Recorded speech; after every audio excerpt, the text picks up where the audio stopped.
Good evening. This is Chair Brian Haggerty of the Board of Trustees for the El Paso Community College. Welcoming everyone to our monthly meeting.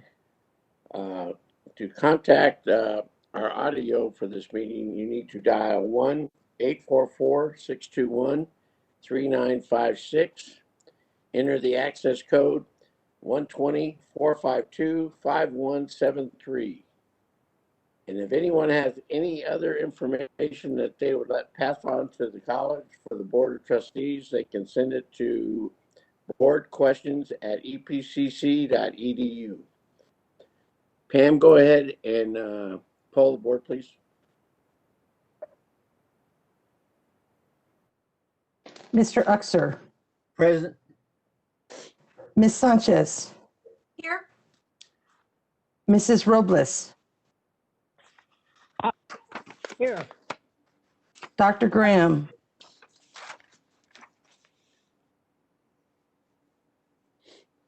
Dr. Graham.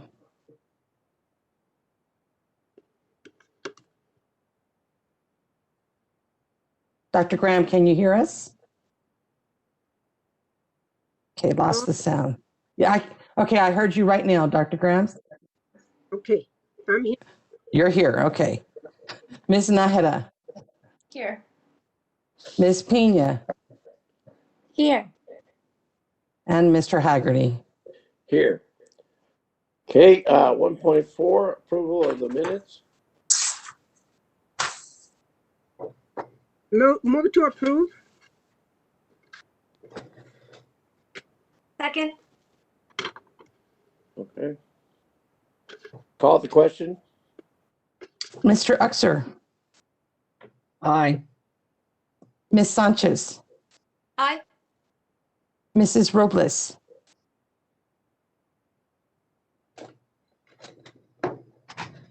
Mrs. Robles. Aye. Dr. Graham. Aye. Ms. Nájera. Aye. Ms. Pena. Aye. Mr. Haggerty. Aye. I'd like to welcome all our guests and staff members. Pam, do we have anybody for open forum? At this time, we do not, sir. Okay, let's move on to 1.7, presentations by individuals, groups, and organizations. Item 1.7.1, Dr. William Sarata, College President, will recognize individuals who have retired from the college district. Chair Haggerty and members of the board, I hope everyone is doing well and your families are well and happy Thanksgiving. You had an enjoyable holiday. This time of the year, as we approach the end of the fall semester, we tend to have a number of retirements, and it's always bittersweet for us from the college. We have a number that I'll recognize this evening. I'm going to begin with Irma Gonzalez. Ms. Irma Gonzalez has served 19 years as an accounts receivable specialist of the accounts receivable department, encouraging the student population to pay their debt and preparing invoices to bill several third-party agencies. Some of the leading agencies she handled were AmeriCorps, Veteran Affairs, SISD, Dr. Graham, Kuwait, Royal Embassy, and David Carrasco, invoicing for tuition and fee awards for students paid by these entities. Irma has had a pleasant presence in the accounts receivable office for over the years. The experience and knowledge she has gained has allowed her to provide ample support to her fellow coworkers and her colleagues. Her compassion for the students made her a nice fit in the area that encourages and tries to provide guidance to students in debt, which is never an easy issue to address. Irma, we thank you for your service here at EPCC and wish you good health and happiness in your future endeavors. May they be all that you hope for. Take care and congratulations on your retirement. Next is William Dub Satterfield. Dub Satterfield is a counselor at the Northwest Campus. He was the first full-time counselor employed at the Northwest Campus. Dub, as he likes to be referred to, began his work at El Paso Community College in 1996. He was hired by Russ Beasley and Dean Adina Lawston to help build enrollment and programs at the new Northwest Campus. Dub has served as the campus counseling coordinator since 2005. He assisted in the development of the Northwest Early College High School, as well as many outreach programs such as Gear Up and the College Bound program. As a veteran, he has always supported committees and programs supporting our veterans. He has also worked as a counselor at Fort Bliss for several years to enhance our veterans' college experience. In the beginning stages of the building of the Northwest campus, he developed strong relationships with the six high schools serving the Northwest campus. These relationships established a strong EPCC presence in the Northwest quadrant. He worked with community leaders in the Northwest area in establishing various needs assessment to increase the enrollment at the Northwest campus by over 300%. He has served on numerous college and community committees. His most memorable was the New Horizons Committee. This committee was one of the first committees to expand the college's expectations and outlook. He began his career in education in 1975 as a high school teacher in San Antonio, Texas. After receiving his master's degree in counseling, he began his community college experience at San Antonio College. Over the course of his career, he has worked at 5 community colleges and the University of Texas in Arlington, Texas. Dub estimates that over the course of his years serving students as a teacher and counselor, that he has helped over 100,000 students. He says, of all the schools I've worked at, El Paso Community College has been the best place to start and finish. Thank you for all of the memorable and rewarding years at EPCC. Thank you, Mr. Satterfield, for your service. We wish you an enjoyable retirement. Congratulations and well done. Maria Luisa Licha del Rio, Program Assistant. Ms. Maria Luisa del Rio was proudly born in Ciudad Juarez, Chihuahua. On August 31st, 1955, her father, Francisco del Rio, migrated his family to El Paso, Texas. Ms. del Rio has always been grateful to her father for bringing them over and providing them a better way of life. She immediately entered public schools in September 1955. She picked up the English language quickly with the help of her cousins. Her family consisted of her father and her mother, Petra del Rio, and her 7 siblings. Ms. Del Rio has been a great daughter to her parents, and she became their caregivers. She honorably graduated from Bowie High School in 1967. Then she also became a U.S. citizen on September 19, 1967. In the fall of 1980, she started working at El Paso Community College as a work study. Her vision has always been to work at El Paso Community College. Then, unfortunately, in 1985, she had to leave the college because she became ill. With her goals still in mind, she came back to work at EPCC in 1996. For 22 years, she has been part of the Continuing Education, Business and Technical Education, and Personal Enrichment Department. She enjoys working with students and helping people. Ms. Del Rio has a special spark in her that people tend to attach to her.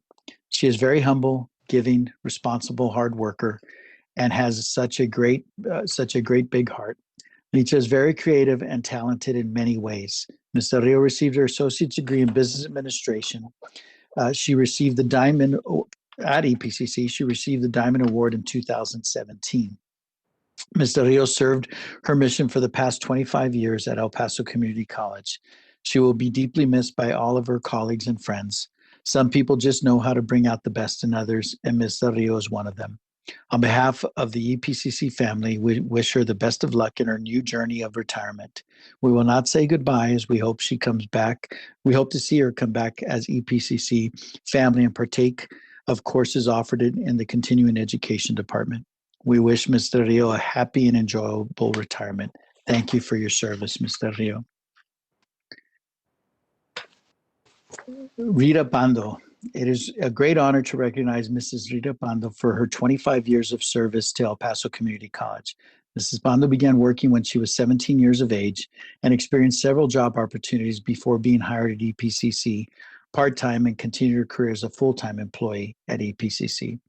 Throughout the years, Mrs. Pando progressed to the position of financial aid assistant, in which she provided 15 years of service. Mrs. Pando has many attributes. She is very resourceful and went above and beyond what was required of her duties to assist students, families, and staff. Students would often come back to see her because of the humble and outstanding service that she provided. She will always be remembered as being a good listener and kind-hearted. Mrs. Pando was particularly dedicated to assisting TASFA students and their families.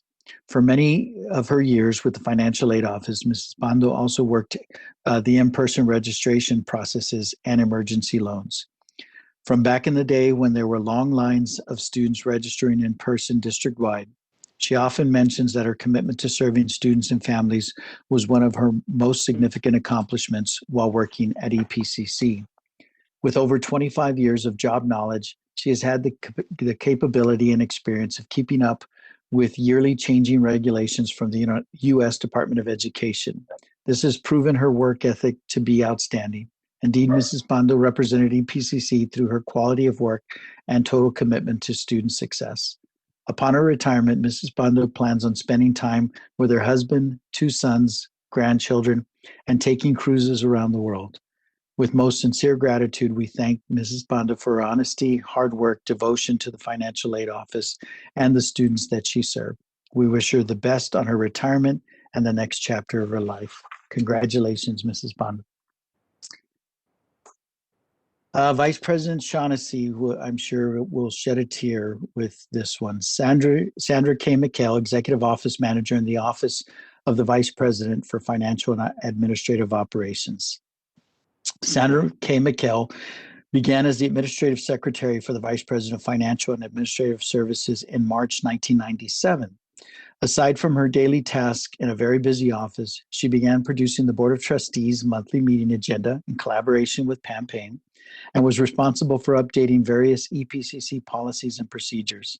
Sandy organized and coordinated the Texas Association of Community Colleges Business Officer, TACUBO, June 1999 annual conference in El Paso, which gathered over 200 business officers representing the various Texas community colleges, as well as again in June 2011. Some of the attendees still remember the warm El Paso hospitality and welcome they received during their time in the Sun City. Sandy joined Distance Education in August 2003 as the program coordinator for online video conferencing, hybrid, and instructional television delivery of EPCC courses, and assisted students to enroll in online courses through the Virtual College of Texas. Because she missed it so much, Sandy returned to the area of finance in June 2006 as the Administrative Associate for Josette Shaughnessy, at that time Associate Vice President of Budget and Financial Services. Aside from performing the daily functions of this incredibly busy office, she researched the information for statistical section of the Comprehensive Annual Financial Report, also known as the CAFR, and compiled this award-winning document. Shortly after, she again became responsible for the board agenda.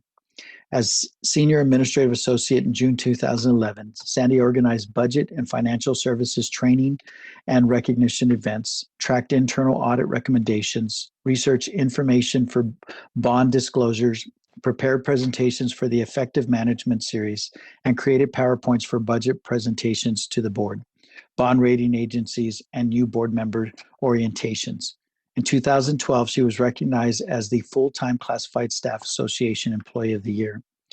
As of September 2015, and as Executive Office Manager, Sandy continued to support Vice President Shaughnessy in financial and administrative operations. She developed division-wide professional development day trainings, explored the options to produce the Board of Trustee agenda, trained several people in the preparation of the Board of Trustees agenda, and processed all billings from the college's legal counsel. Through mentoring and coaching, she has fostered an incredibly valuable team with Juanita Martinez, Jackie Cabral, who will capably continue with the work that she performed during her tenure. As a proud El Paso Community College employee, Sandy's photo was used in ads, on postcards, in theaters, and at the airport. Sandy is a graduate of the Leadership Academy, past president of the Association of Women in Community College, former member of the Salute to the Arts Committee, and recipient of the second-year Diamond Award. As an active member of the El Paso community, Sandy taught the Encore Water Exercise Program for breast cancer survivors at the YWCA Central Branch. She currently serves as Vice President of Education for the Alliance of Ms. Shaughnessy, of the Alliance Francasis de El Paso, and has exhibited paintings at their art exhibits. In retirement, Sandy expects to resume traveling with her husband, Mike, to Europe, visiting her 95-year-old mom in Michigan, and enjoying her 8 grandchildren in addition to playing piano, painting, reading, and entertaining. Sandy would like to thank the board members and Dr. Strata for the opportunity to share in the educational opportunities offered by EPCC and the excellent work environment. Sandy's deepest appreciation goes to Vice President Josette Shaughnessy for her trust, leadership, and mentorship, and friendship during Sandy's career at EPCC, with heartfelt thanks to her exceptional team of Juanita Martinez and Jackie Cabral. Sandy sends special thanks to the financial and administrative operations leadership team and their support staff who have made such a positive difference in her work life at the college. VP Shaughnessy would like to take this opportunity to publicly recognize Sandy as a consummate and talented professional who had high standards of excellence in everything she did in her office and for others. Sandy took great pride in coaching her staff to ensure successful continuity of tasks and always went the extra mile in assisting her colleagues and peers to make them and EPCC shine. She has been an excellent role model for many who aspire to reach those standards of excellence that she practiced during her tenure at EPCC. Most importantly, Sandy will also be remembered as a caring and compassionate human being who goes out of her way to help everyone around her. Sandy, you will be sorely missed, but we wish you the best in this next chapter of your life, especially good health, which is priceless, to enjoy all the things you want to do with your family. Thank you so much for the nearly 24 years of dedicated service to EPCC.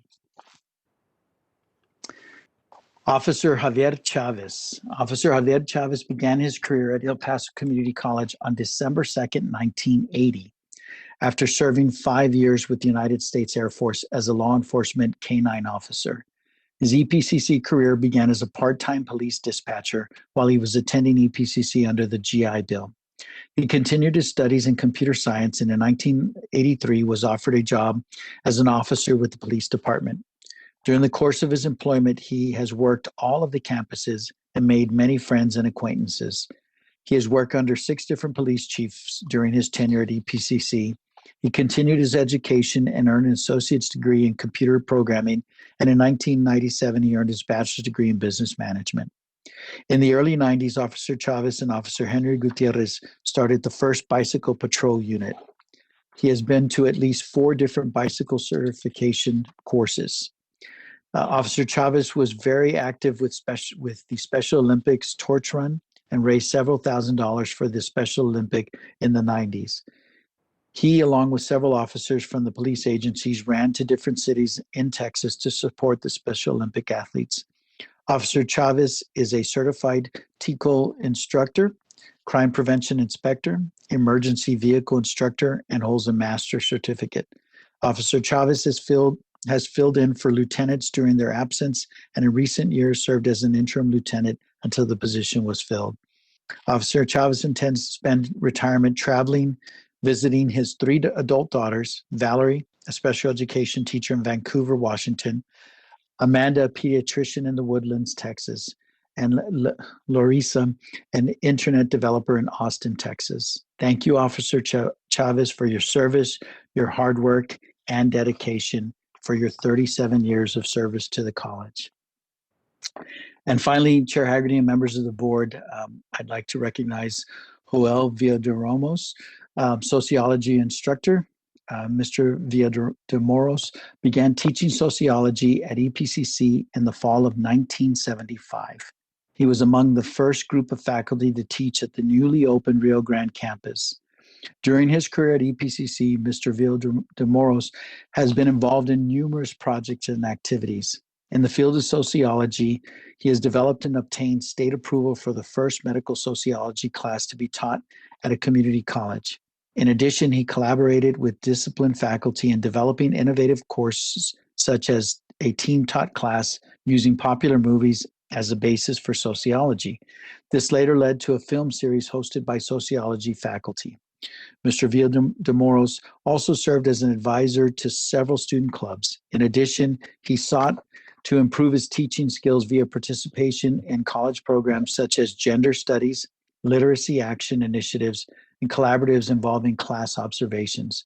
As his career progressed, Mr. Villademoros became increasingly involved in faculty development, becoming coordinator for numerous events, including receiving administration approval for the first faculty retreat in 1984 with 3 of his colleagues, took initiative for the newly established college recognition dinner.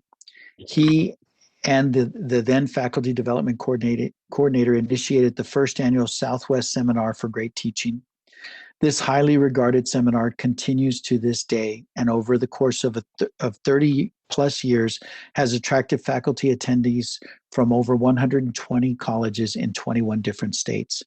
During the 1990s, Mr. Villademoros proposed and received approval to start the Spanish Immersion Program. This program, which seeks to improve language skills and cultural awareness, continues to this day. Starting in the early 2000s, Mr. Villademoros initiated the Wellness Dinner Program and Wellness Weekends. As part of his work with the Professional Development Committee, Mr. Villademoros initiated the mini grant program that allows for quick funding for short-term faculty projects. More recently, he proposed and initiated the Master Teacher Program. As part of his work with faculty development, Mr. Villademoros has served as an office supervisor and budget head for the Faculty Development Office. Finally, Mr. Villademoros was nominated by the college for the Minnie Piper Stevens Award. In addition, he was the recipient of the Burlington Northwest Outstanding Teacher Award. We thank Mr. Villademoros for his years of hard work and dedication. We wish him a long and enjoyable retirement, and we cannot thank you enough for 45 years of outstanding service to El Paso Community College. Thank you so much, Mr. Villademoros. Chair Haggerty, that concludes the retirements.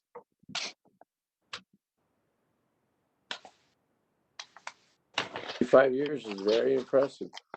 I'd give my best to all our retirees and thank them so much for the board for their service.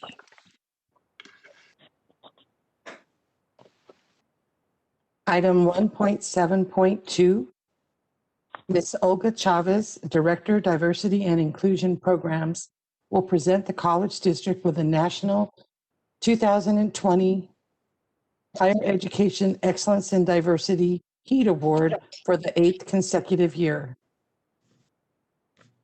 Thank you. Good evening, Dr. Serrata, Chair Haggerty, and members of the board. I hope my message finds you and your family well during this pandemic.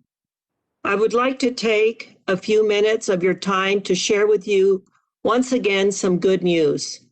The El Paso Community College received for the 8th year in a row the HEAT Award, Higher Education Excellence in Diversity, from the Insights into Diversity magazine, the oldest and largest diversity-focused publication in higher education. It is a national honor recognizing U.S. colleges and universities who demonstrate an outstanding commitment to diversity and inclusion.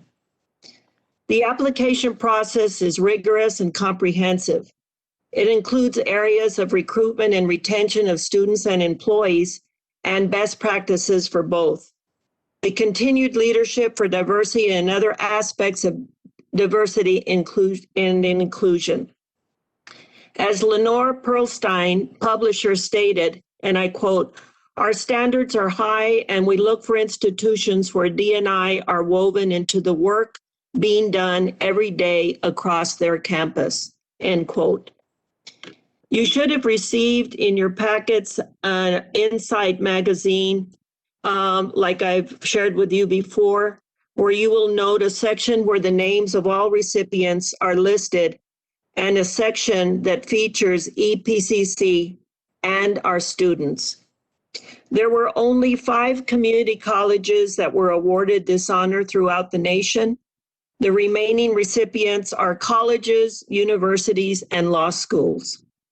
I would like to thank my committee who helped make this happen. Margarita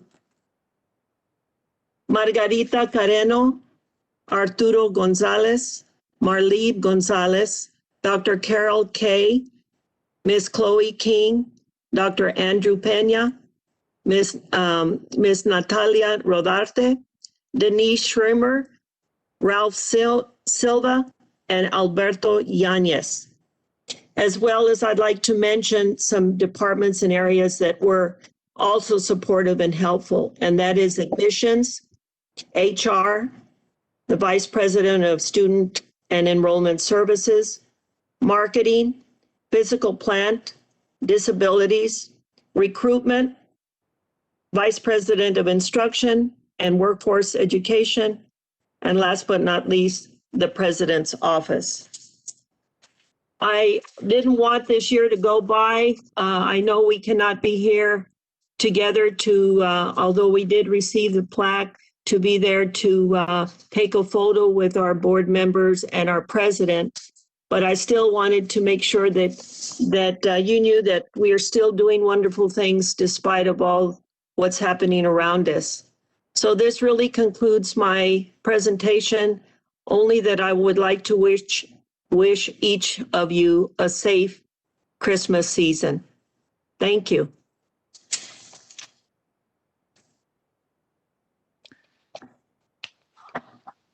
Let me thank Ms. Chavez, Chair Haggerty, and we are featured on page 10.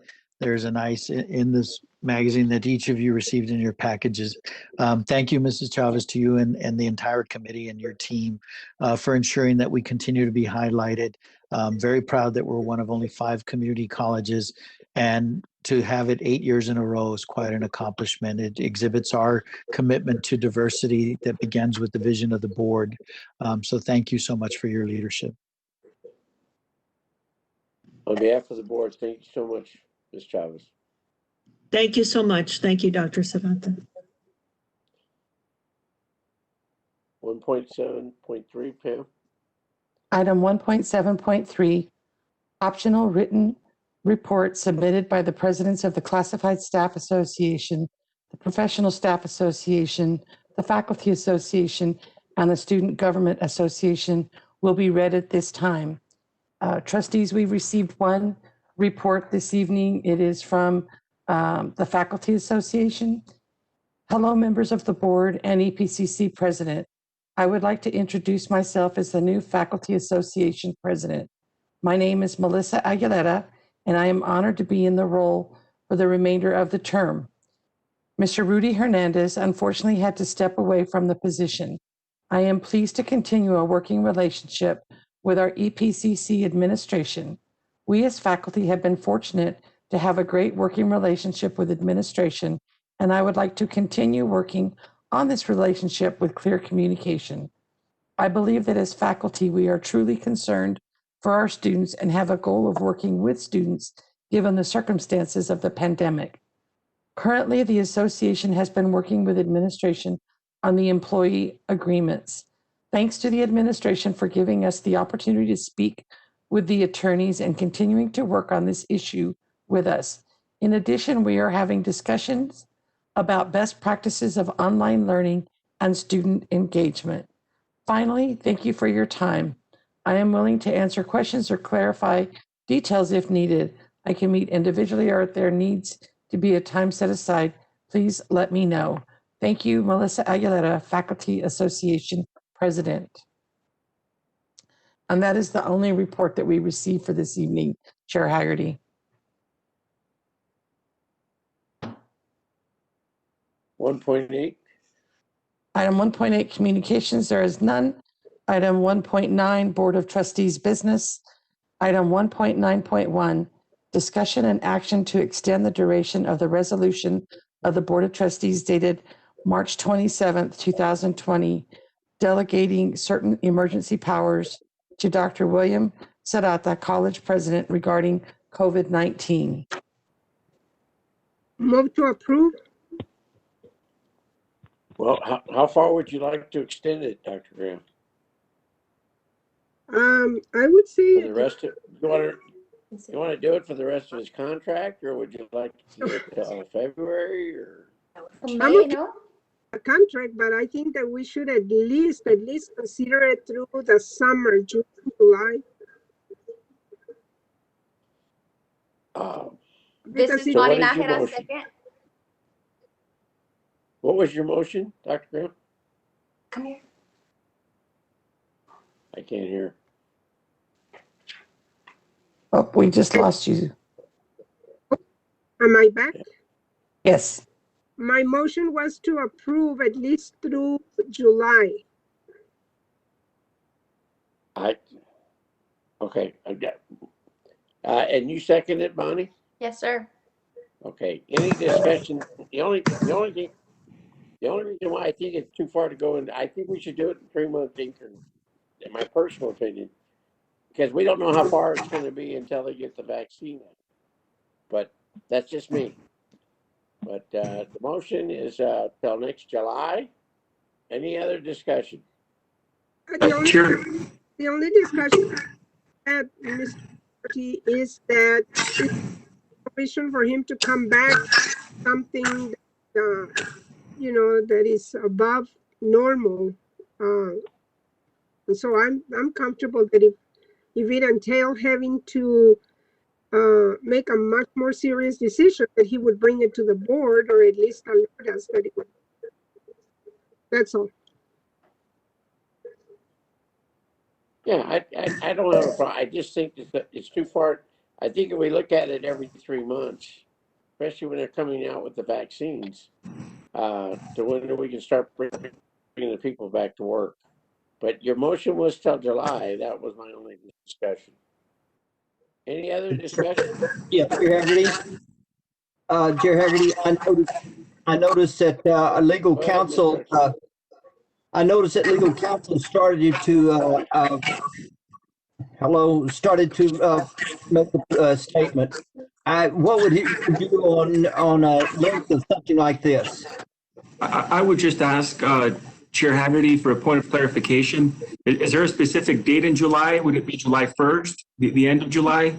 Just so we could be specific at the time that we draft the resolution for the board.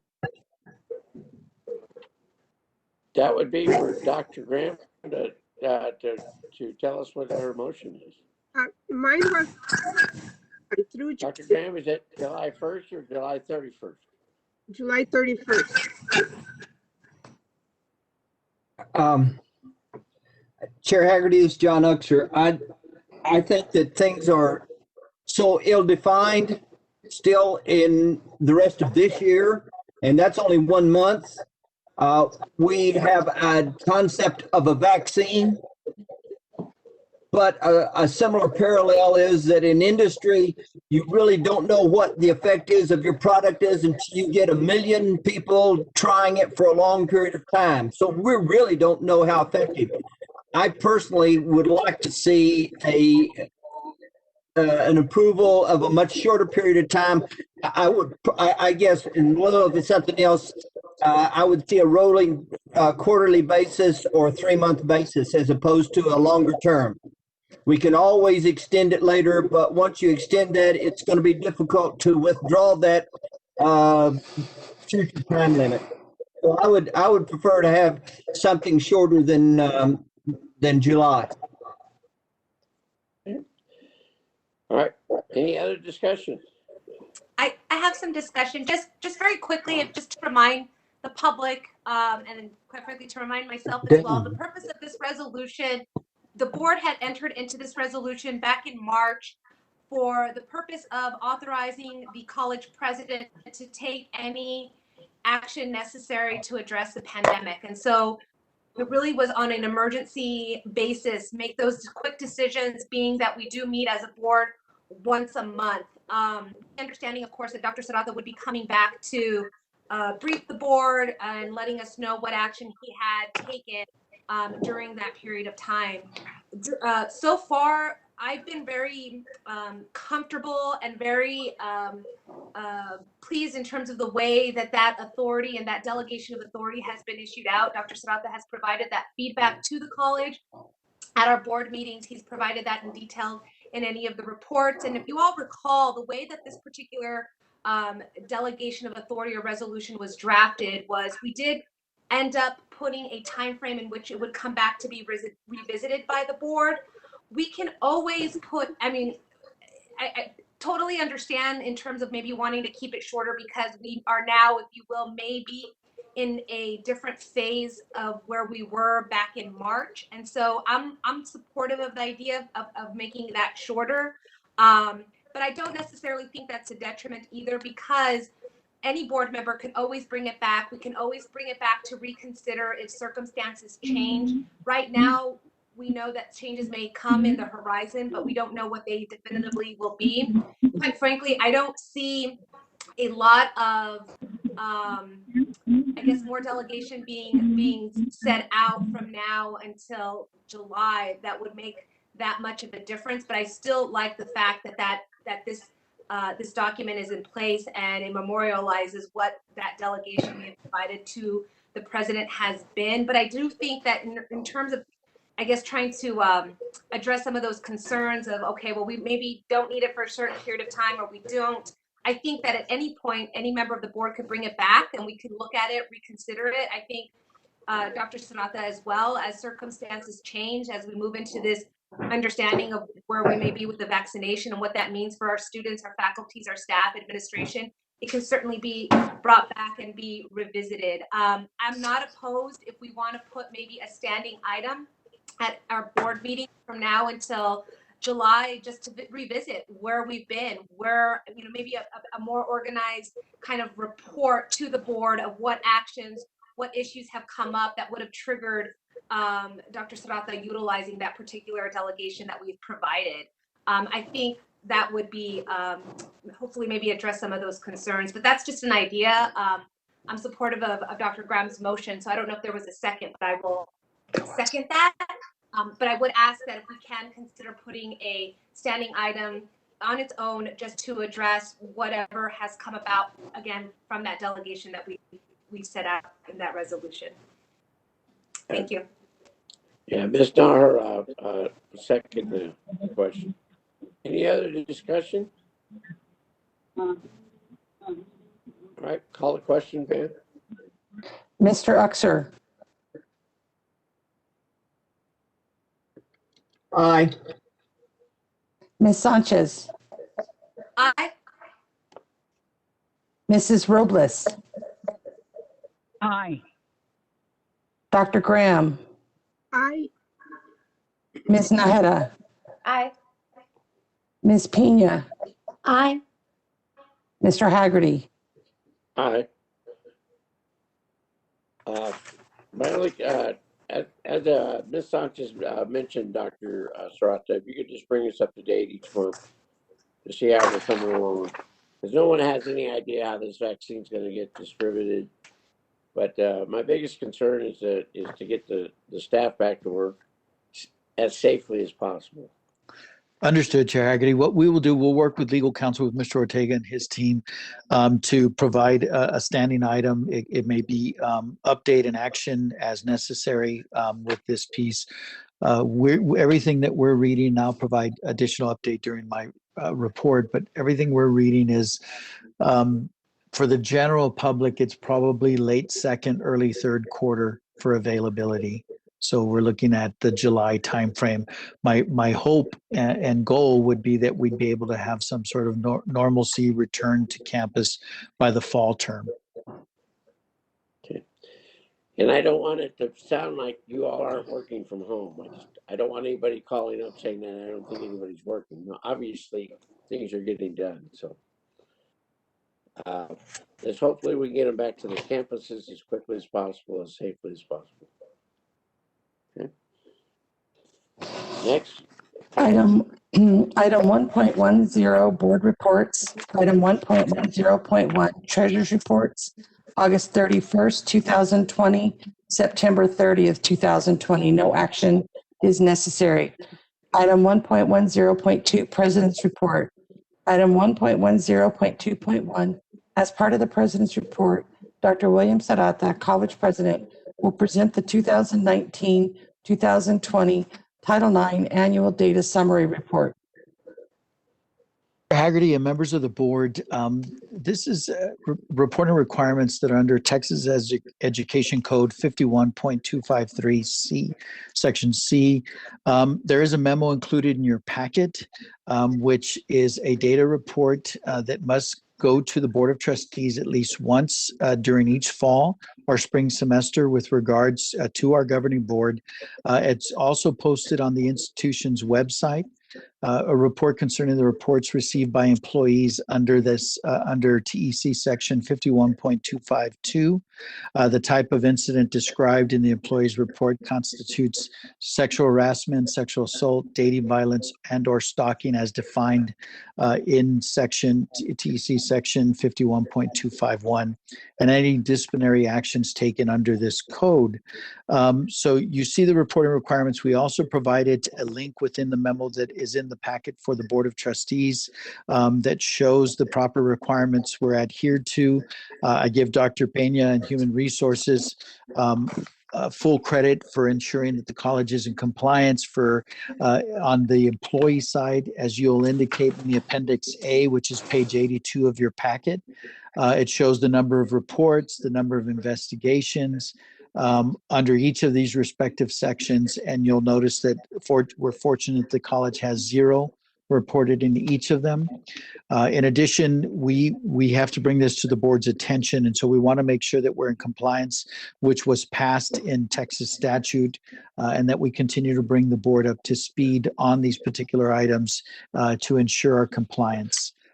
Happy to answer any questions or to ask Dr. Pena, who I know is on here as well, to provide additional context should the board wish and need further explanation.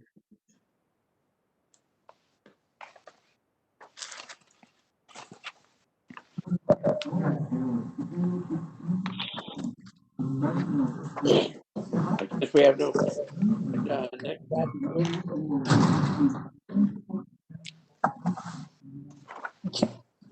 You read 1.10.2.2. Yes, sir. Okay, that real quick. Can everybody put your microphones on mute whenever you're not speaking? That way there's not a lot of feedback. Please, thank you. Okay. Item 1.10.2.2, Dr. William Serrata, College President, will update the Board of Trustees and audience on recent events that have transpired at the college to include an update on the COVID-19 pandemic and appropriate actions taken. Thank you, Chair Haggerty and members of the board. Always a pleasure for me to provide an update of different initiatives that have occurred at the institution. Since our last meeting on October 27th, I've been fortunate to participate in over 90 virtual meetings and calls since that last board meeting. I presented EPCC's legislative priorities along with members of the board to the El Paso delegation. We conducted 4 separate virtual meetings with Representative Ortega, Speaker Pro Tem Moody, Senator-elect Blanco, Representative Fierro, Representative Ordaz Perez, and Representative Dr. Gonzalez. Many thanks to the board members who were able to attend those in those 4 separate meetings. We're now working, Pam and I are working on scheduling those with the county judge, the county commissioners. Upon the conclusion of the mayoral race, we will schedule that as well with the mayor and with city council members, and then move on to the chambers. As we can get as many in as possible between now and the end of the term, and then also scheduling some in early 20. In particular, once we got the delegation out of the way, they'll be the ones who will be in Austin, so we can work with our local elected officials and seek their advocacy on our behalf. I presided over an AACC Executive Committee meeting, also over an AACC board meeting, and attended an AACC board briefing by John Colbert and Lee Foley from Capitol Hill Partners, who provided the AACC Board of Directors an update on what the election results entailed for both the American Association of Community Colleges and higher education as a whole. Presided over an Excellency in Education Executive Committee meeting, as well as an Excellency in Education Board meeting. I served as a panelist and responder for the North Carolina State University Belk Center for Community College Leadership and Research Dallas Herring Lecture. The Dallas Herring Lecture was delivered by Dr. Pam Ettinger, who serves as president of Bunker Hill Community College.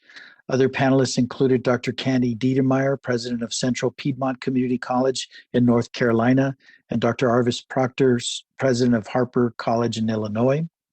I served as a panelist on a webinar, Texas's Legislative Session and Policy Impact for Boys and Young Men of Color, with Dr. Victoria De Francesco Soto, who served as moderator, Jacob Friday, President and CEO for the Texas Association of Community Colleges, and Ray Rodriguez, Deputy Commissioner and Chief of Staff for the Texas Higher Education Coordinating Board. Served as a moderator for a session, Community College Governance Oversight panel as part of the Texas Higher Education Leadership Conference. Dr. Brenda Hellier, Chancellor for San Jacinto College, and Mr. Roberto Zarate, Trustee for the Alamo Colleges, served as panelists. Participated in 2 Dallas Federal Reserve Board meetings for the Advanced Together Initiative. Served as a panelist in the United Way Young Leaders Engage Conference. The panel was entitled Breaking Barriers, and I was joined as a panelist by Ms. Roxanne Saldana Jones, Senior Vice President for United Ways of Texas, and Mr. Jason Chambers, owner and CEO for OPM Resources and Business Development Chair for El Paso Young Black Leaders. Presented to the University of Texas at Austin, doctoral course taught by Dr. Martha Ellis. Participated in the Workforce Solutions Borderplex Strategic Planning Session. Participated in 7 Aspen Institute meetings, 1 Aspen Ascend Fellowship meeting, and 6 Aspen Presidential Fellowship for Community College Excellence meetings. 2 statewide transfer meetings as appointed by the Texas Higher Education Coordinating Board Commissioner Keller. 5 Texas Association of Community College meetings, including 2 Business Advisory Council meetings. Those meetings, we developed a Business Advisory Council. They're co-chaired by Dr. Brenda Hellier, who serves as the chair of the Texas Association of Community Colleges, and Mr. Woody Hunt, who has agreed to co-chair the Texas Association of Community College Business Advisory Council, along with many other business leaders throughout the state of Texas. 1 TAC legislative meeting, which included a joint TAC trustee and faculty meeting, 1 TAC pathways meeting, and 1 Texas Association of Chief Academic Officers meeting. Participated in a Brookings Institute meeting regarding the Texas higher education landscape as recommended by Commissioner Keller. We continue to closely monitor all COVID-19 related data as released by the county and city, and we continue to meet weekly to determine recommendations for consideration by the Board of Trustees. So meet with Dr. Pena, with Ms. Field, with Ivan Flores, and with Mr. Hector Padilla, who constitute a small COVID team that we meet weekly to review data and to see if we're ready to make or change recommendations to the Board of Trustees.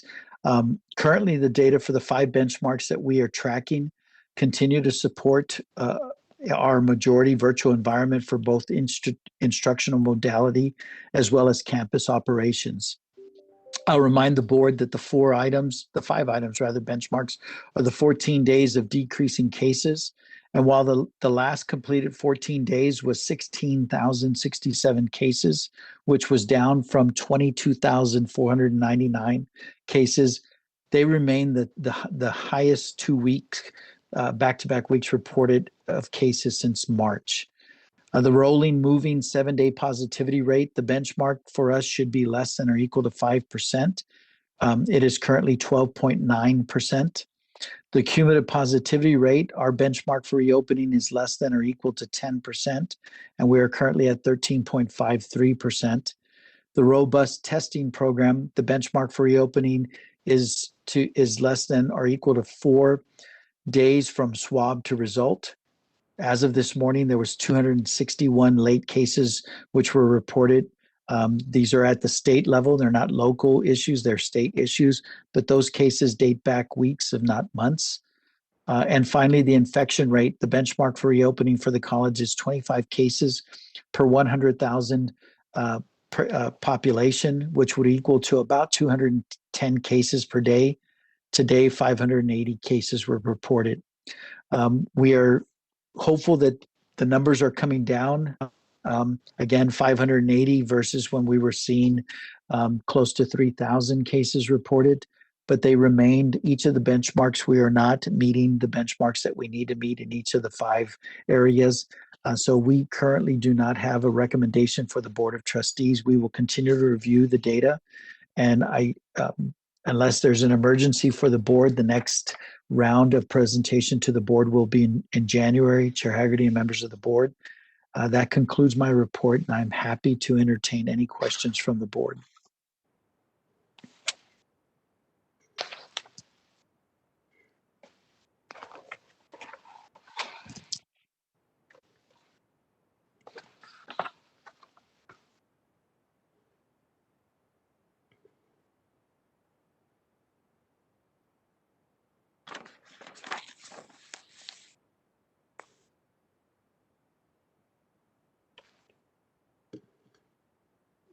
Okay, Pam, 2.0. Item 1.11 consent docket. This includes item 3.2. Move to Hear a approve. motion? Yes, sir. Move to approve.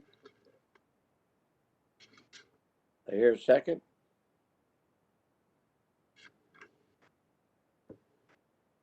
Second.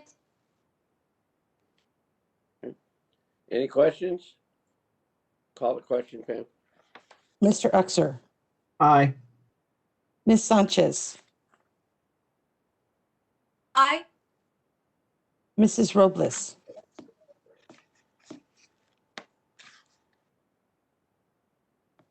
Mrs. Robles,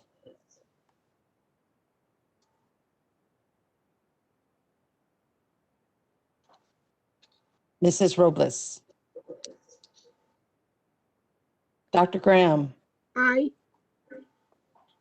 Ms. Nájera, Aye. Ms. Pena, Aye. Mr. Haggerty. Aye.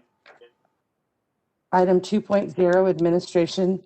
Item 2.1.1, the following policy is presented for second reading and/or final approval. DGC local employee expression and use of college facilities. Do I hear a motion? Move to approve, and I have a question. I'll second. Any questions? Yes. On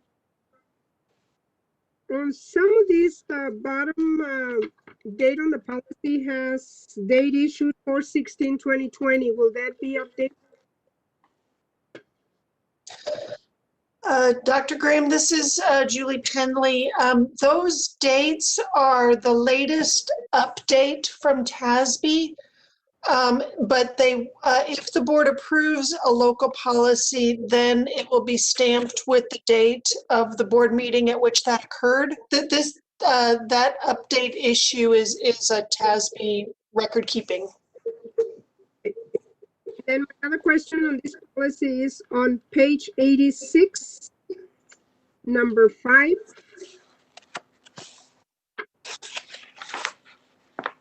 The applicant owes a monetary debt to the college district and the debt is considered. Can we add the applicant or the group represented? Sometimes the applicant just secures the facility and moves or dies or quits the group, and then we're stuck with a bill, but the group is included. We can certainly reach out to TASB to see if they would be willing to make that modification. That particular item was one that was not suggested that we edit.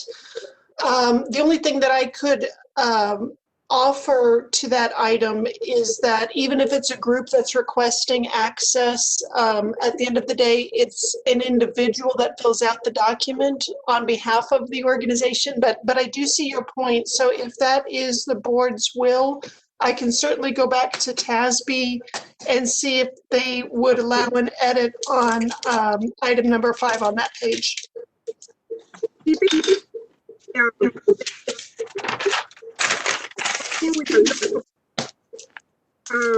Unless they have very strong reason why we wouldn't add group, then it should be the board's decision, not TASB's. Hire them, but not necessarily to take policies. the reason I'll just give you one example. We had a coach that came in a facility, and then the coach quit, and the group continued and paying, and tried to secure the funds. The idea was that, well, it was a coach that secured the facility, but it was the team that played and continue using the facilities. You know, it has to be kind of specific. And then on the page 88,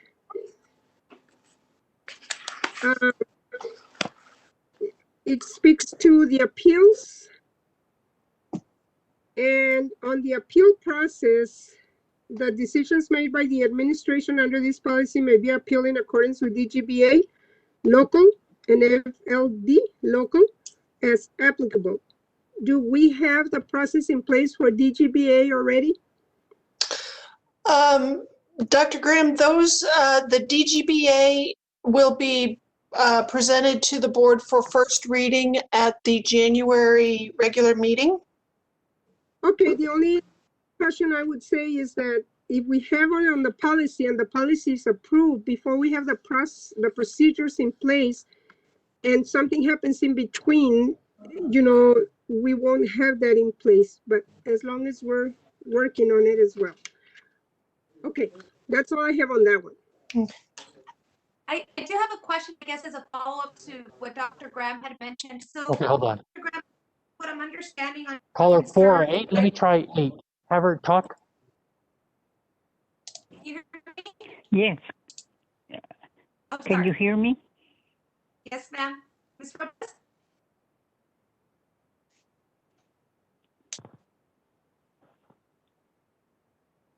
Go ahead, Ms. Sanchez. Sorry for the interruption. No, that's okay. I'm glad she's there. Okay.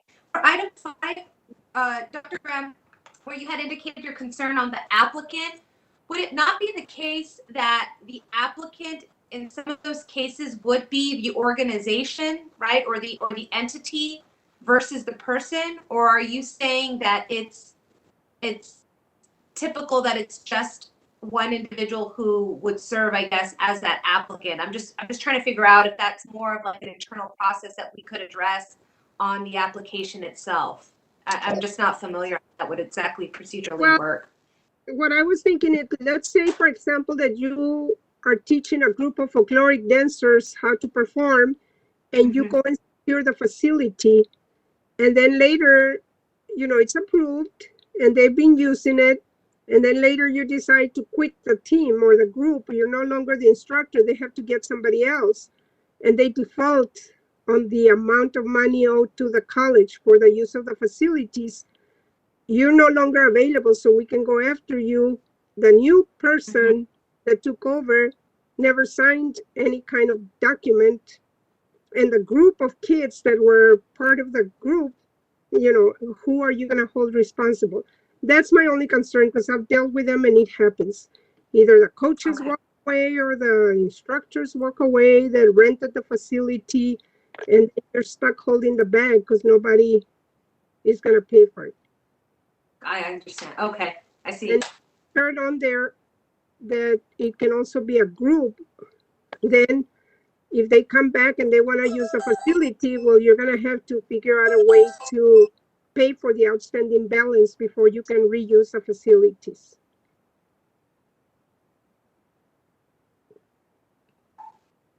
Okay. But I'm okay either way. I'm just saying that that's part of what's happened. Yeah, I mean, I don't know. I mean, Dr. Penley, is there a way to address that internally in terms, I guess, of how, you know, when we, I guess, rent out these facilities to address that concern? Maybe that is just something procedurally on our end that we need to look at on how to better, you know, I guess, hold some of these folks accountable if they do happen to walk away and are left with nothing at that point. I don't know. It seems like issue that we Ms. Sanchez, you're absolutely right. Ms. Shaughnessy and Ms. Moe are working on adapting the procedures that support this policy, and they're on the call, but I'll work with them offline to ensure that this particular concern is clarified in the process document of the procedure.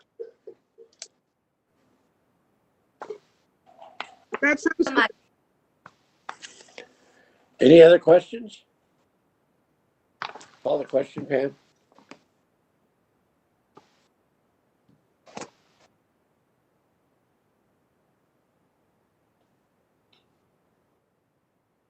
Are you there, Pam? Mr. Uxer, There you Aye. go.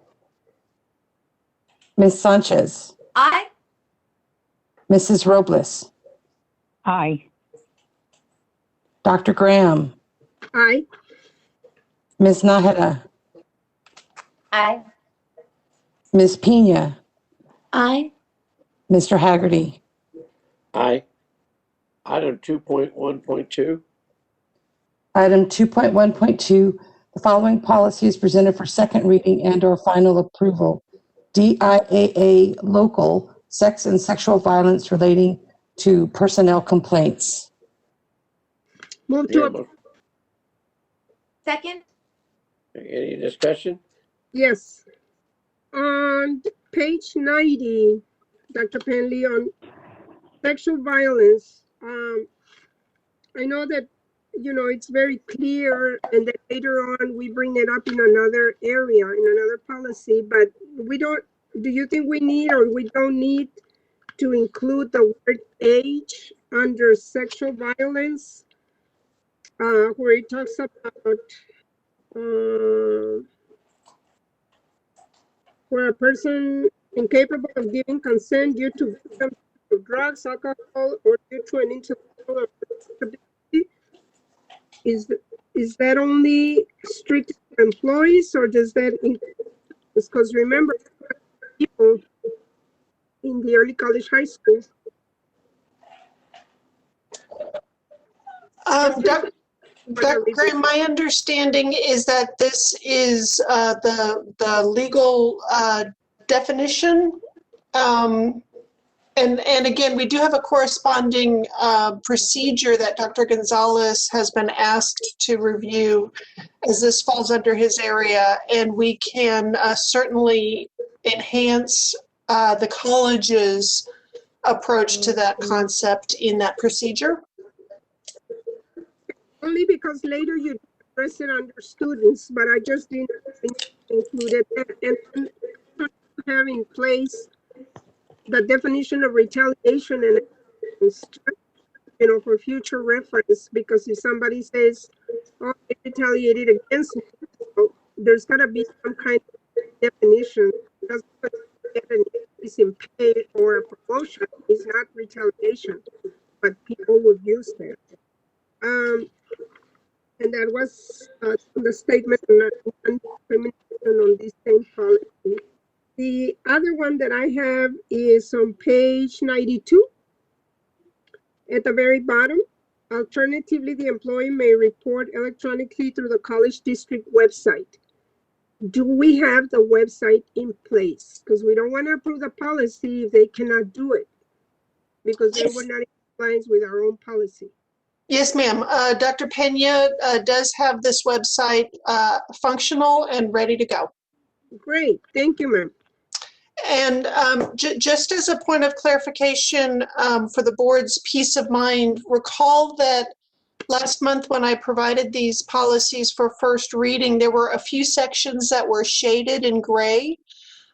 Those were the college-specific aspects of the policy. Everything else that wasn't shaded was written according to legal context by the TASB lawyers. So we can certainly look at revising everything, but please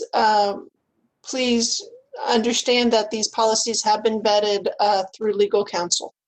Oh, great. 97, page 97.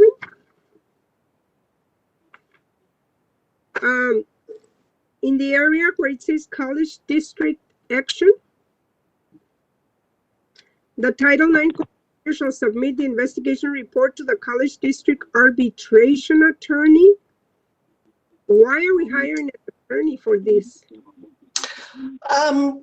Dr. Graham, I'm gonna defer that to Francisco or to Dr. Pena. This was their advice that they in these types of cases where arbitration appears to be necessary, that they use one of the additional opportunities and one of the additional attorneys that the board had previously approved to avoid a conflict of interest, and whose specialty is arbitration in these types of cases. But again, I'll defer to Dr. Pena if he's on the call. I guess because to me it would make sense that the report of the Title IX coordinator be submitted either to the president or a vice president, and then if they feel that there might be some questionable stuff, to send it to the attorney for arbitration. But otherwise we're going to be paying quite a few arbitration readings. But yeah, what do you have to say, Mr. Ortega?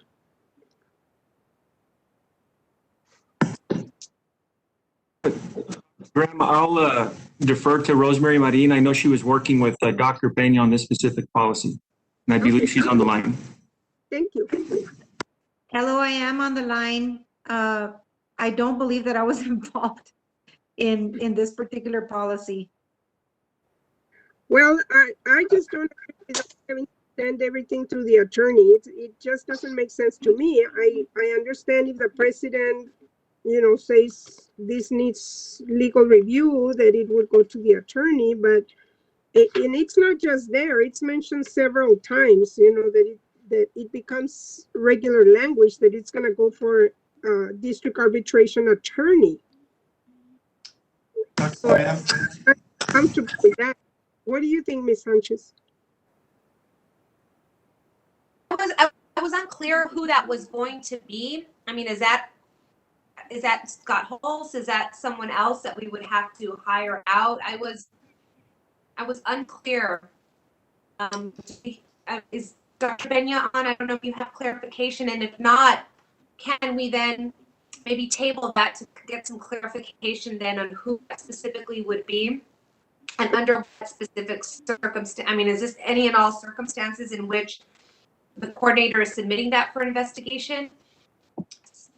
In my role, what you do is once you have the investigative report done, it goes to the head of HR. The person that reviews it is your employee relations individual. Then it goes to HR.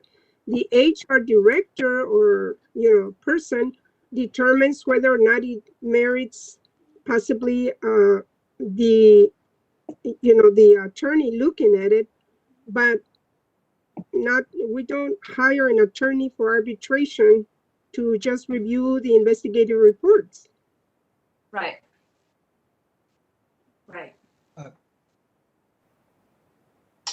Chair Haggerty, Dr. Graham, Ms. Sanchez, Board, Dr. Serrata. This is Andrew Pena. Good evening. Hi. Can all be hear me, first of all? Yes. Okay. Yes. The plan is, because of the new changes in Title IX that took place August of this year, Ms. Milena Fields, our Title IX coordinator for employees. Dr. Ken Gonzalez is our deputy Title IX coordinator for students.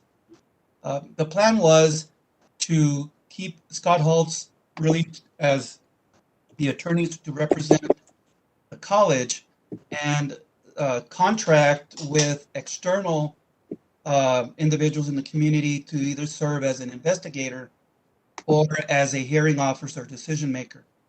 And we have the benefit of having one of those professionals being an attorney by background. I think it just helps our case. This way, it does two things. One,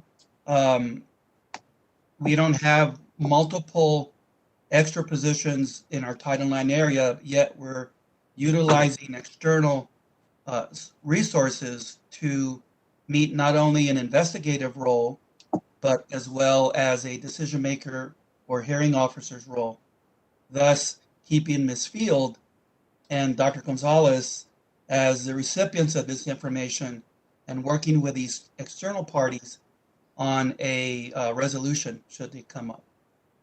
That's our plan. As Dr. Serrate mentioned earlier, we've been very fortunate. We haven't had any cases so far, but that's what we were proposing to do and plan to do in light of the new Title IX changes. So does that mean that you feel that an attorney would be the only one that could investigate a Title IX, or am I misunderstanding? Because there's a lot of investigators, No, officers, that did that for a living. But am I understanding that we're going to be hiring attorneys to be investigators? no, I mean, we don't have to hire attorneys. We can hire professional HR or professional investigators to do an investigation. It's advisable to look at a professional, maybe who has a legal background, an attorney, to serve as a hearing officer or decision maker. But no, you are correct. And the plan is not to hire them. The plan is to subcontract through a service agreement in the event we have situations that would rise to utilize their services. But you are correct. They don't have to be an attorney to investigate.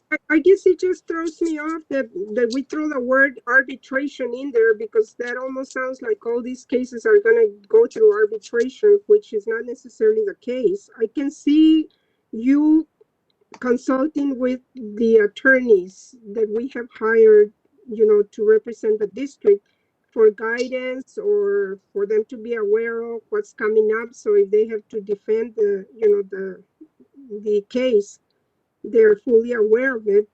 I just have a problem with the word arbitration being embedded in the policy itself, because then it does require college districts arbitration attorneys to handle this, because otherwise they're going to say, well, you have it in your policy, so you can't walk away from it. So if it's a simple case that, somebody else could investigate for you, it's going to cost more to get an attorney as an arbitration attorney to investigate it. It's just feedback. I know that. No, I understand, Dr. Graham. And that's something that I can talk to Dr. Penley and in her consultation with the TASB attorneys, and obviously with Scott Halls.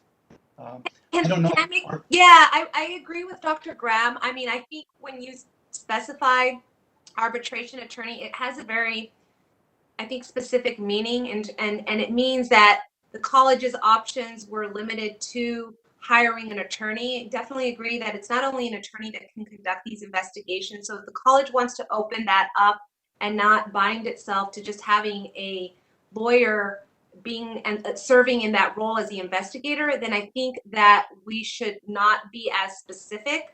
And maybe, the same way, I mean, I look at arbitration and I think of it as there's very much a definitive meaning as to what an arbitrator is, what an arbitration is. So there is, from my point of view, I think a little bit of hesitancy approving that type of language if what I'm hearing, the intent is not necessarily have a lawyer serving in that investigation role.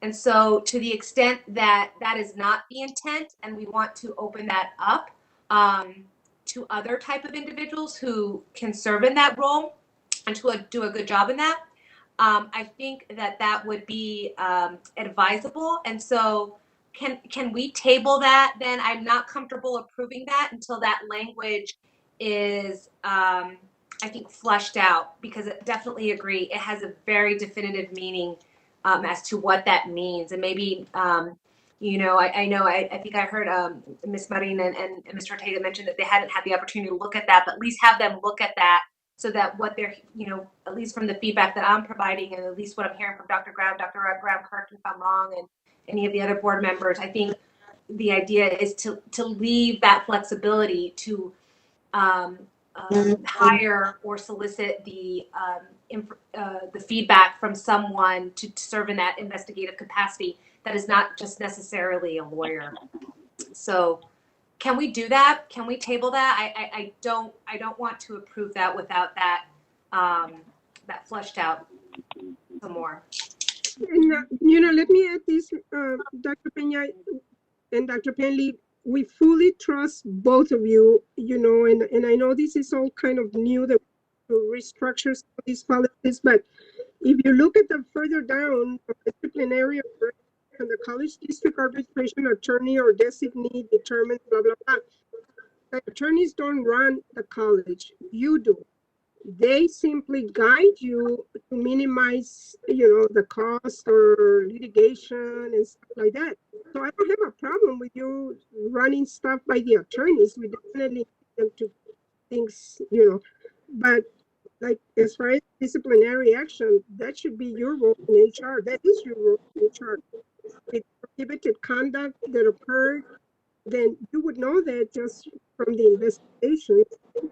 So it's not that we don't trust you, it's just the policy needs to be something that we can stand behind if the situation comes up, and that we don't have to get into an arbitration attorney or with arbitration attorney to move the cases. Most of them are needed, especially because we've got such a clean record where we don't have a lot of these cases. Now, if this was an organization that we were having a huge number of issues, then yes, by all means, we would do that. That's all. Dr. Finley, why did we hire TASB? We contracted with TASB for two reasons. One, to give the board and to give the college employees peace of mind that the policies were compliant with the law and up to date.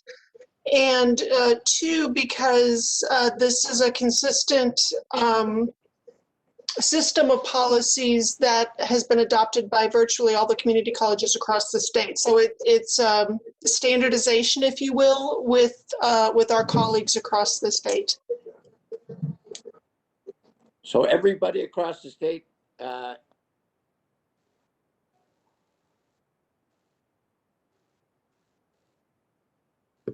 is that correct? I'm sorry, we didn't hear you.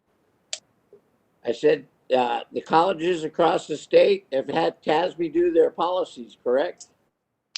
I can't swear that every community college, but the vast majority. And you might recall that Dr. Rizzo and Ms. McGee, when they presented at the end of October, gave us those numbers. And I believe they said 47 of the colleges have used their system and have adopted the local policies that they recommend.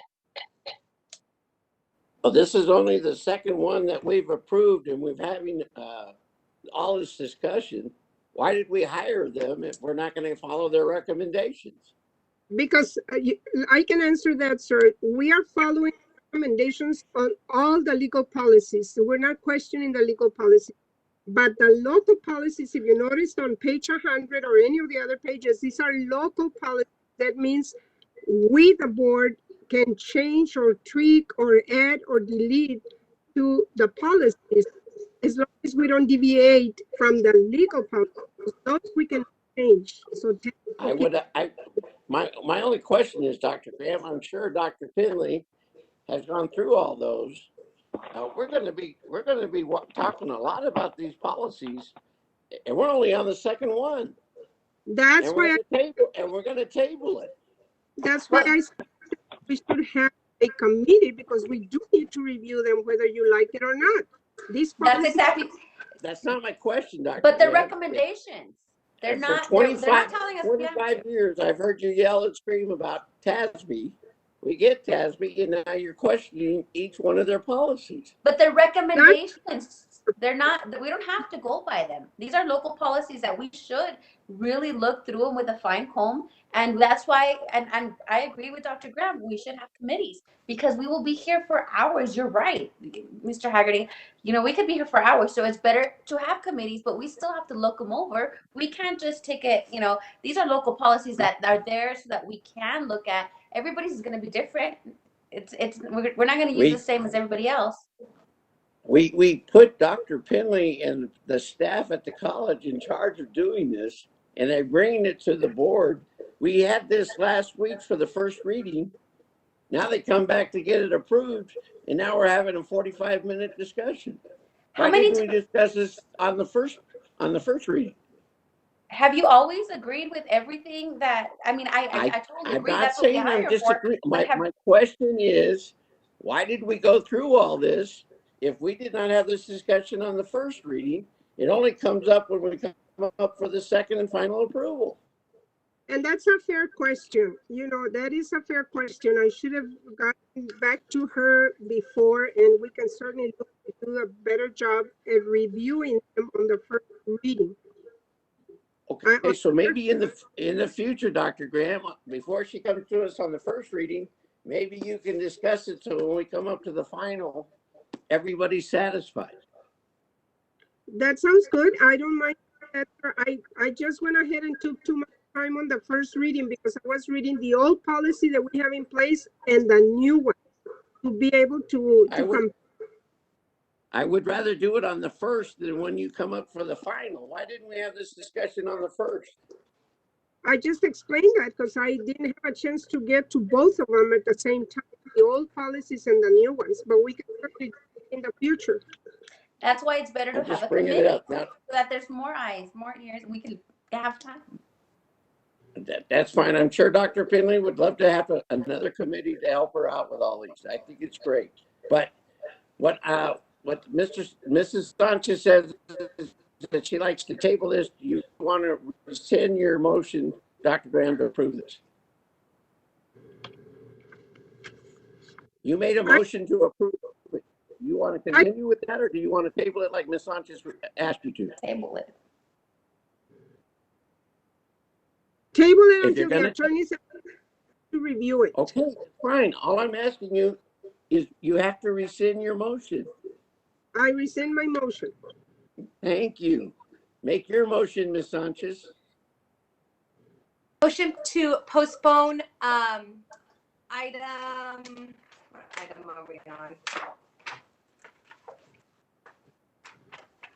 2.1.2, Ms. Sanchez. Approval for, I'm sorry, is it 2.12? Excuse me, I'm sorry. Yeah. 2.1.2. Yeah, 2.1.2. And just to add to that, can we please just make sure that our legal counsel does have that opportunity to review it? I think at the last meeting, and yes, absolutely, we want to streamline everything as possible, but there's a reason why these items are posted on the agenda for our approval. We're not here to rubber stamp, we're here to question. And so I hope that doesn't quash any future dialogue, because I think they're worth the merit, and we just want to get it right. I mean, that's all that there is to it. We just want to get it right, because we know where sometimes these can go in the future if, unfortunately, we have to experience any litigation. But with that said, I mean, I do think that at the last meeting, we were pretty clear, at least I was, in saying that I wanted legal counsel to make sure to review this. And what I heard today was that they did not have the opportunity to review. And so that was okay. So can we add to your motion, Ms. Sanchez, before it comes to our final reading, that legal counsel has reviewed it before it comes up? Yes, sir. Absolutely. That's a great suggestion. You got that, Mr. Ortega? That's a great suggestion, Judge. So I'd like to make a motion to postpone, and for this and for any other future policies that legal counsel please review. Thank you. Second. Okay. Do I have a second? Second. Second. Any other discussion? Call the question. Mr. Uxer, I'm not sure, but I presume probably an aye. Ms. Sanchez. Ms. Sanchez. Aye. Mrs. Robles. Aye. Dr. Graham. Aye. Ms. Nájera. Aye. Ms. Pena. Aye. Mr. Haggerty. Aye. 2.1.3. Item 2.1.3, the following policies presented for second reading and our final approval. FFDA local, sex and sexual violence relating to student complaints. Move to approve. Before we get started, did legal counsel look at this? Chair Haggerty, Scott Hulse, several of the lawyers at Scott Hulse and I have created a shared folder where they do have access to these policies prior to the board meeting. I'll work more closely with them to ensure that they're able to review the policies ahead of time. But the 6 that you all are reviewing tonight are an unusual collection because these are the ones that we were advised to adopt quickly because of potential pending litigation. Okay. My simple question, Dr. Finley, as legal counsel, looked at all these that we're voting on tonight, other than 2.1.2. All I can verify myself, Chair, is that they have had access to them. I'll have to defer to Rosemary and Francisco whether or not they were able to review them. Judge, this is Rosemary Marin. We did not.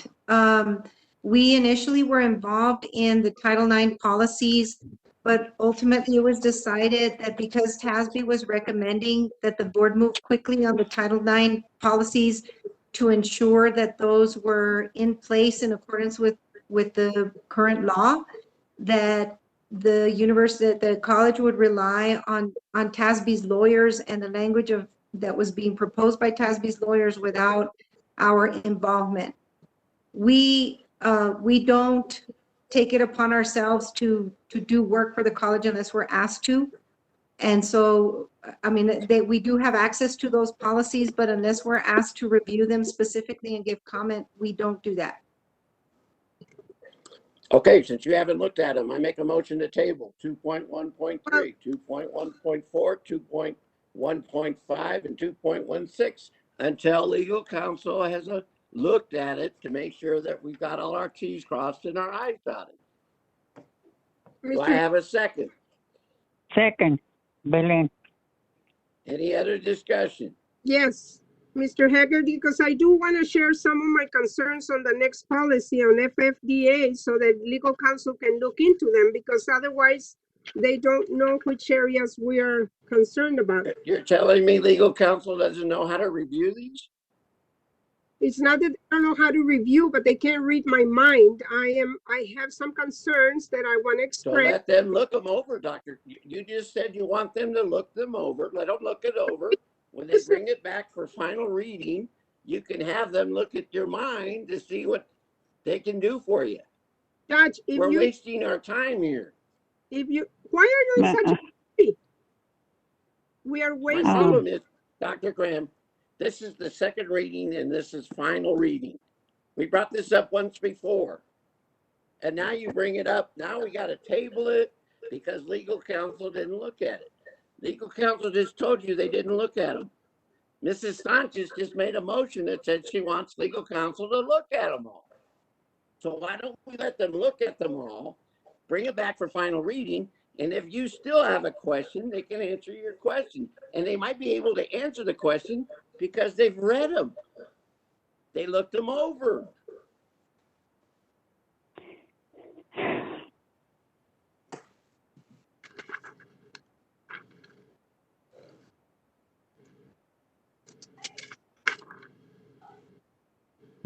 Mr. Chairman, a motion to table does not have discussion. I just asked you, do you have any other discussion? Well, I'm saying that a motion to table does not have discussion. You No. just take a vote. I'm sorry, but it did have discussion, but she wasn't allowed to discuss it. There was a discussion. Who wasn't allowed? Dr. Who wasn't Graham, allowed to discuss? you keep stopping her. She keeps saying she has Anybody discussion. can discuss. She Dr. would- Graham can tell me she said that they did. don't They stop don't know her. her mind. Don't stop her. Let her finish what she wants to say. No, no. She has every right to say whatever she likes. Chair Haggerty, this is Francisco Ortega. Just to offer some context, we have reviewed items 2.1.4, 2.1.5, and 2.1.6. Those I have reviewed with. Francisco, but we're on 2.13. Did you review 2.13? No, sir. And my point was just in relation to the motion that was made for 2.1.4, 0.5, and 0.6. That's fine. 2.1.3. You have not reviewed it, correct? That's correct. Okay, I amend my motion, Dr. Graham, that we table 2.1.3 until Mr. Ortega has his time to look it over. Belen, do you still second that?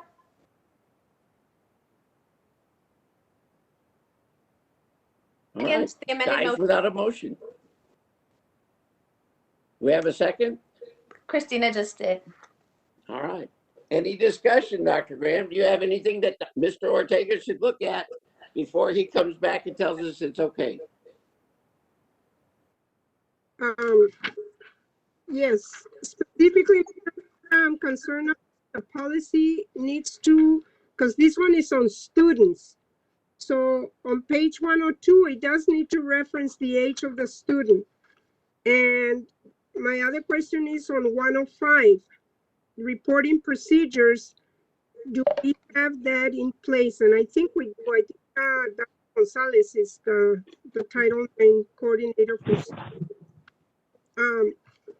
the other one that I was looking at, again, notice to party on 1/8. We had an incident already this past year regarding a child that made an allegation.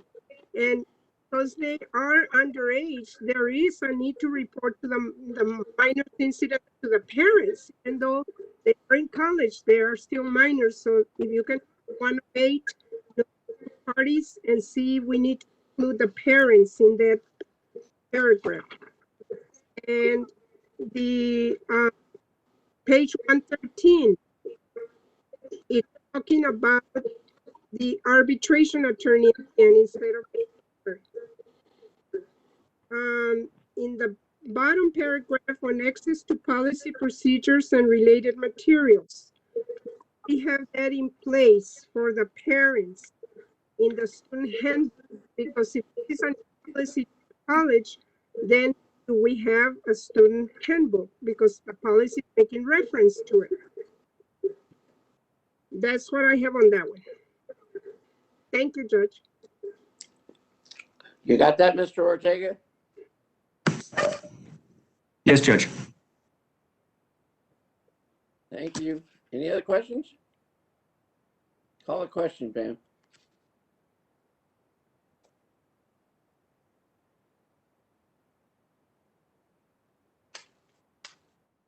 Sorry about that. Mr. Uxer, Aye. Ms. Sanchez, Aye. Mrs. Robles, Aye. Dr. Graham, Aye. Ms. Naheda, Aye. Ms. Pena, Aye. Mr. Haggerty. Aye. 2.1.4. Item 2.1.4, the following policy is presented for second reading and or final approval. FKC local registered student organizations. I make a motion that we table until Mr. Ortega looks it over. Have a second? Yes. Second. Hey, any discussion? Is there anything with Dr. Graham that you want him to look at before he brings it back? Just to see if we have that in place on FKC, the first paragraph on page 115. And the forms that they reference for eligibility, do we have the forms in place with the same criteria that the policy is citing? That's it on that. You got that, Mr. Ortega? Yes, Judge, and as I noted before, items 2.1, 0.4, 0.5, and 0.6, I have reviewed, and they are, unless the board wants to postpone them, but they have been reviewed and vetted by council. Okay, now I can rescind my motion now. Can you answer Dr. Graham's questions because you've vetted them? Is that all right? Yes, I have the ability to answer.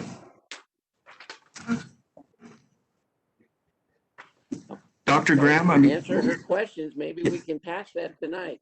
Yeah, Dr. Graham, we could take a look at the procedures. I think Dr. Penley I believe we already have that in place. Okay, if not, get it in place before the policy goes on the bank. Okay, then I approve this policy since I already looked at it. Are you happy with if he looked at it, are you happy with it, Dr. Graham, or do you want to table it? No, I'm happy. Okay, so I rescind my motion and I make a motion to approve 2.14. I second it. Do I have a second? Yes, sir. All right, any other discussion? Any other discussion? Call the question, Pam. Mr. Uxer, Aye.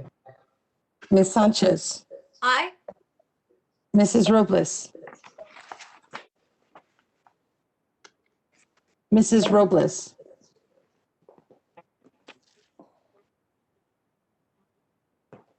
Mrs. Robles, Aye. Dr. Graham, Aye. Ms. Naheda, Aye. Ms. Pena, Aye. Mr. Haggerty, Aye. 2.1.5. Item 2.1.5, the following policies presented for second reading and/or final approval. FLA local, students' expressions and use of college facilities. I second that. The only question I have, sir, is on use of facilities and grounds, page 121, where at the bottom of the first paragraph, under use of facilities, it says that the requesting student and organization shall pay all expenses incurred by their use of the facilities in accordance with a fee schedule developed by the board. I would not feel comfortable developing the schedule because we should charge for the use of the facilities and what it would entail. I'm happy to approve a recommendation from administration on how much should be charged. Instead of with fee schedule developed by the board, it should be the fee schedule approved by. Dr. Graham, I couldn't quite hear you. You broke up a little bit, but I understand that your concern is not wanting to charge students for the use of any facilities. What we could do, if anything, is just maybe to add the word "if any," and that way we're not necessarily bound by a specific fee schedule. It would be a fee schedule either developed, if any, by the board. Actually, sir, that's not what I meant. Is that the fee schedule should be developed by administration, not by the board. If there is a fee, we should not be developing the amount what is going to be charged. But certainly the administration could recommend, do we want to charge $1,000, $2,000 per hour? Whatever recommend, then We could make that change. okay, just that board and it's ready to go.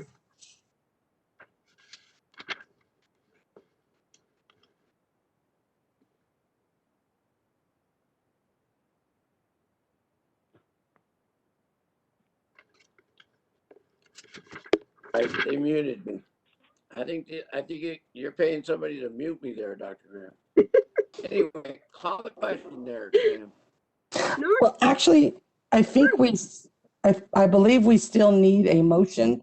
Dr. Graham said she would second it, but I didn't get if there was an actual motion I made. made the motion to approve, Okay, contingent on Dr. Graham's questions being answered by Mr. Ortega. okay, then we do have a motion and a second.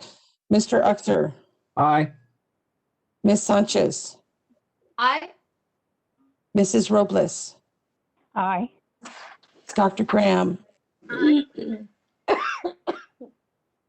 Ms. Naheda, Aye. Ms. Pena, Aye. Mr. Haggerty. Mr. Haggerty.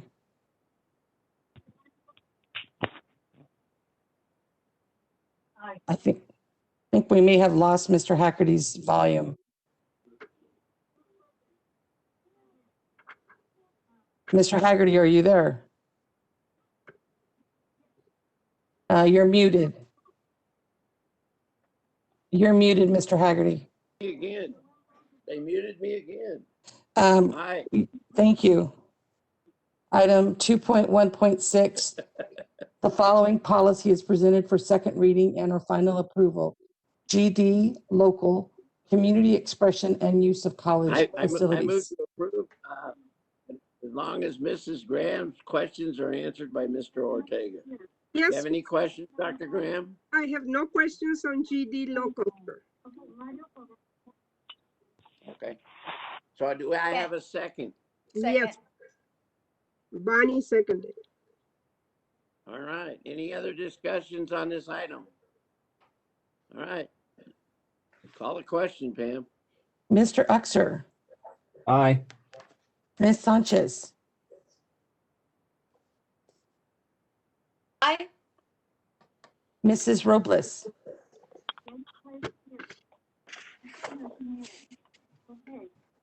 Mrs. Robles, Aye. Dr. Graham, Aye. Ms. Nájera, Aye. Ms. Pena, Aye. Mr. Haggerty. Aye. 3.1. Item 3.1, discussion and action to approve full-time staff and faculty recruited in positions funded by the institutional budget. Motion to approve 3.1 and 4.1.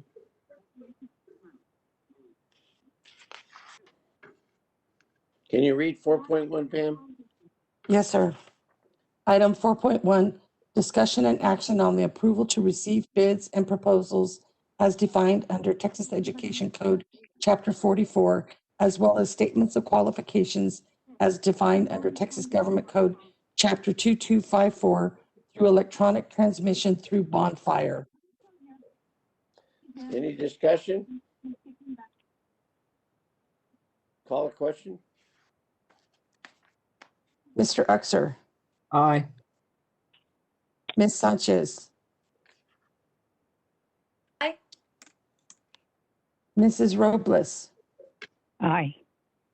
Dr. Graham, Aye. Ms. Nájera, Aye. Ms. Pena, Aye. Mr. Haggerty. Aye. Item 5.1.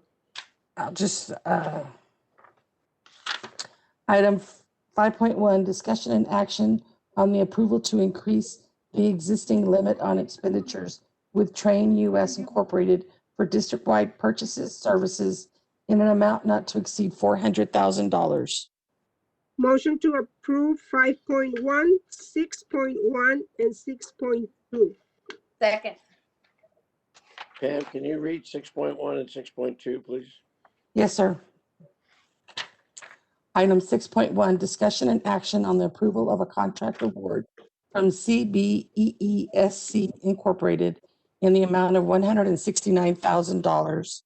And item 6.2, discussion and action on the acceptance of the Texas Higher Education Coordinating Board Carl D. Perkins Basic Grant in the amount of $688,412. Any discussion on any of these three items?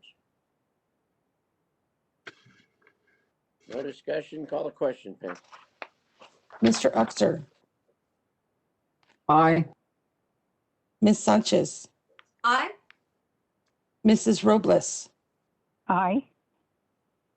Dr. Graham, Aye. Ms. Nájera,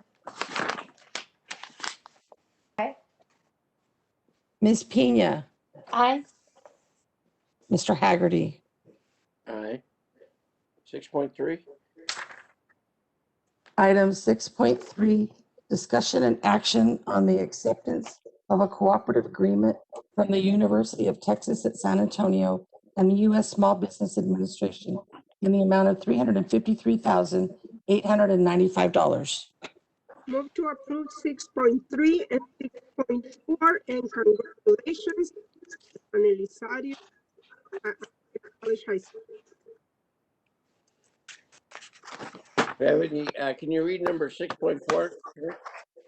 Item 6.4, discussion and action on the approval of the Santa Lazario Early College High School interlocal agreement.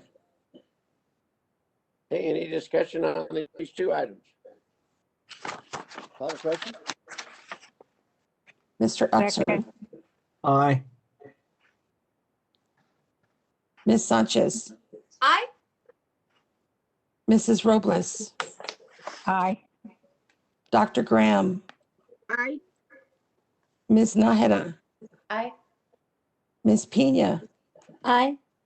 Mr. Haggerty. Aye.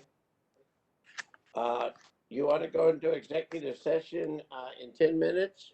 That'd be 20 after 7. Yes. Everybody, okay, that gives you a 10-minute break. Go ahead, and we're going to go into executive session, Pam. Okay, give me one sec. The Board of Trustees may conduct an executive or closed session pursuant to Chapter 551 of the Texas Government Code for one or more of the following reasons. Consultation with its attorney to seek or receive legal advice or consultation regarding pending or contemplated litigation or for any purpose authorized by law. Discussion about the value or transfer of real property. Discussion about a prospective gift or donation. Consideration of specific personnel matters. Discussion about security, personnel, or devices, or discussion of certain economic development matters. The board may also announce that it will go into executive session on any item listed on this agenda if the subject matter is permitted for a closed session by provisions of Chapter 551 of the Texas Government Code. Any vote regarding these items shall be taken in open session. Discussion with legal counsel regarding the proposed EPCC employment agreements for the 2020-2021 school year in accordance with Texas Government Code Section 551.071. Discuss unemployment claims with the Texas Workforce Commission pursuant to Section 551.071 of the Texas Government Code. Discuss negotiation of legal fees with prior legal counsel pursuant to Section 551.071 of the Texas Government Code. The time is 7:16, going into executive session.